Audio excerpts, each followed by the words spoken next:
Alors bonjour à nouveau, c'est notre deuxième jour euh, de, de parcours, de partage de vie entrepreneuriale, d'aventure entrepreneuriale.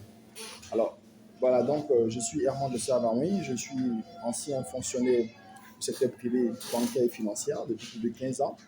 Depuis plus d'un an, je suis maintenant entrepreneur et j'ai décidé de partager mon expérience, mon vécu, pour permettre à ceux aussi qui sont peut-être salariés, qui décident, qui veulent bien intégrer le secteur, devenir entrepreneur, de recevoir, de vivre, de vivre à procuration mon parcours. Ils pourront en tirer des enseignements qui les aideront à éviter les erreurs que j'aurais pu commettre, voilà, que j'ai pu commettre, ou à augmenter les chances de succès. Voilà, donc hier, nous avons parlé du fait qu'il ne faut pas, qu'on n'entreprend pas par délégation. Alors donc, si vous voulez entreprendre, si l'activité, parce que effectivement, on n'entreprend pas par délégation, mais on peut investir par délégation. Il y a une nuance, parce qu'il y a certains types d'activités qui sont certes de l'entrepreneuriat, mais qui ont un caractère qui ne nécessite pas trop votre présence. C'est en cela que je parle d'investissement. On a par exemple le secteur de l'immobilier, par exemple.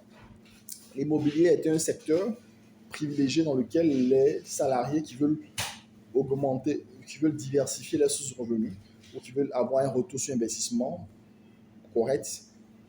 Voilà, l'immobilier, c'est assez adapté pour le salariat. Ça ne nécessite pas forcément leur présence à temps plein. Il faut toujours une présence à un certain niveau.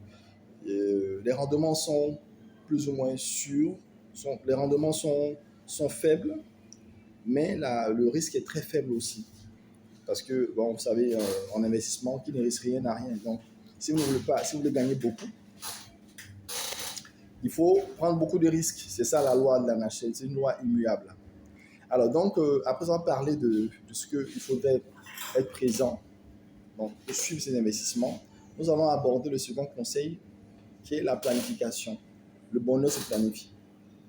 On ne peut pas réussir l'entrepreneuriat, on ne peut pas réussir sa transition, passer du salariat à l'entrepreneuriat sans préparation, à moins que ce soit le coup du sort. La perte d'emploi tombe sur vous, vous n'avez pas le choix, vous devez franchir, de tout faire pour devenir entrepreneur. Vous devenez entrepreneur par contrainte, en ce moment c'est autre chose. Mais si vous voulez décider, si vous décidez de devenir entrepreneur, il faut vous préparer. Et la préparation commence par un plan. Un plan, c'est très très important. Le plan n'est pas très compliqué. Le plan n'est pas très compliqué. Il suffit pour vous de percevoir un chemin plus ou moins pertinent, d'imaginer un scénario plus ou moins plausible pour commencer à entreprendre. Les premières erreurs à éviter. La première erreur à éviter, c'est ne pas se laisser emballer par l'euphorie ou par les vendeurs d'illusions. Vous en trouverez beaucoup de personnes qui viendront vous présenter des projets faramineux, des projets impressionnants. Si vous laissez prendre, vous tomberez parce que beaucoup de personnes ont quitté le salariat, ont cru en un projet, elles sont entrées, elles ont investi, elles se sont consacrées et flop. Résultat, elles ont dû retourner au salariat. Donc, il faut faire très attention, ne pas se laisser emporter par les vendeurs d'illusions avec des projets mirobolants, des projets en rentabilité 500%, avec de grosses rentabilités. On vous raconte des histoires, mais si tu investis dans ce que tu as fait là, ça va marcher. Mais la première question qu'il faut vous poser, si tel est le cas, pourquoi la personne qui vous raconte ce projet n'a-t-elle pas investi elle-même? Et méfiez-vous des gens qui vous disent, OK, je suis dans le secteur, donne-moi de l'argent, on va le faire ensemble, ou je vais t'aider à le faire. Ça ne marche pas. Personne en entrepreneuriat, personne ne travaille pour vous sans intérêt. Ou du moins, souvent, quand les gens vous proposent de travailler pour vous, tout en étant, de vous assister, faites très attention. Ils ont forcément souvent un intérêt caché qu'ils ne vous diront jamais. Parfois, ils veulent juste se servir de vous. Parfois, ils sont dans des situations, ils ont besoin de capitaux, ils ont besoin d'argent, ils ont besoin que vous les aidez à régler leurs problèmes de trésorerie. Donc, faites très attention. Ne vous laissez pas embarquer dans ces fameux pièges par les vendeurs d'illusions. Ils sont nombreux, vous en rencontrez de nombreux. Ils vous feront voir de toutes les couleurs, vous feront rêver, mais au finish, le succès, l'échec sera assuré. Alors, moi, ce que je vous recommande, il faut trouver une activité que vous allez lancer tout discrètement, à partir de laquelle vous allez observer des rendements sûrs, stables, pas forcément fameux, qui pourront assurer votre quotidien. C'est très, très important. Moi, dans mon cas, on a initié une activité que je vous en parlerai plus tard, qui n'a pas un rendement fameux.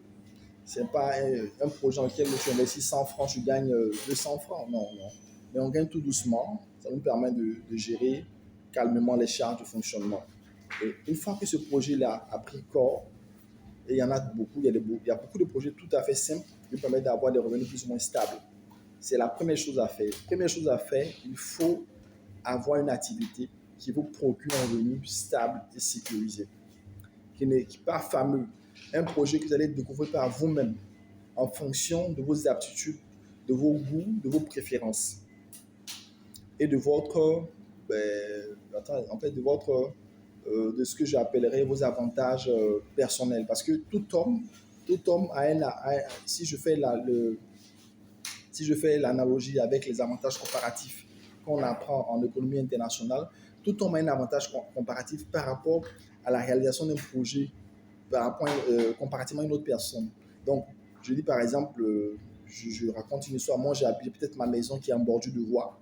L'autre, sa maison est loin de la voie principale. Si j'ouvre une boutique en bordure de voie, j'ai plus de chances de réussir que celui qui est dans une vente, qui est dans un quartier reculé loin de la voie, qui ouvre une boutique. On n'aura pas les mêmes chances de succès. Donc, moi, j'aurai plus de chances de succès. Par contre, lui, s'il n'a pas de boutique, il faut qu'il investisse dans une boutique. Il faut qu'il recrute, il paye le loyer, il paye le bail, bref, qu'il paye beaucoup de choses d'abord. Donc, chaque homme, chaque individu, s'il s'analyse bien, dispose de ce que j'appelle un avantage comparatif personnel qui le prédispose plus ou moins bien à réaliser tel ou tel projet. Donc, à vous de voir, de vérifier le réel de votre environnement. On verra bientôt comment analyser l'environnement et identifier les projets porteurs.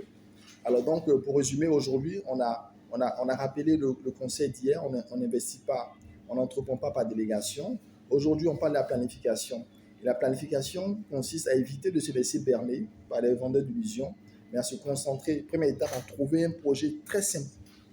Il n'est pas forcément un projet de passion, mais quelque chose qui vous garantit un revenu plus ou moins stable, qui n'est pas fameux, pour faire face au quotidien. Parce que c'est important d'avoir une certaine sérénité dans l'esprit quand on veut entreprendre. Si vous voulez entreprendre et vous comptez sur un projet, j'ai vu des gens compter et rêver sur le trading. On leur a parlé du trading, ils ont vu des exemples, on leur a vendu de beaux rêves. Des traders qui deviennent hyper riches.